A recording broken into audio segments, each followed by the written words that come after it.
And people know there's no academically defensible data because very few academics, if any, have actually studied the extent of abuse at the hands of the UN and NGOs because they go into the same funding pots as the UN and NGOs do.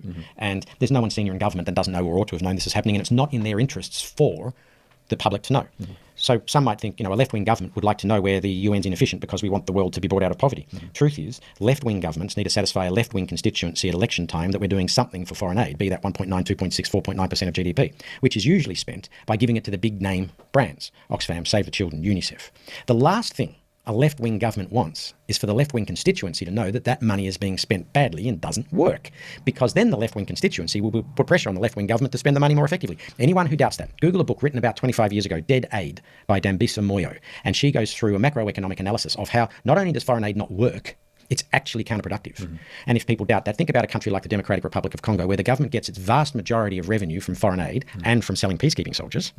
If you cut off 100% of foreign aid to the Democratic Republic of Congo tomorrow, what would happen to the poorest of the poor? Answer, very little trickles down.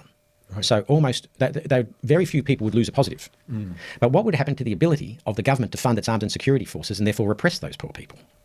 Their ability to repress the poor people would vanish. So actually, if you cut off 100% of foreign aid to a country like the Democratic Republic of Congo tomorrow, the quality of life of the poorest of the poor would go up. Fascinating. Fascinating. Here's another thing for our left-wing friends. Climate change is real. And let's be clear here, climate change is real. And we do need to do something about climate change amelioration. But 50% of global batteries are made in China. The vast majority of the cobalt, coltan and rare earth minerals come from the Democratic Republic of Congo, mined by 14-year-old children.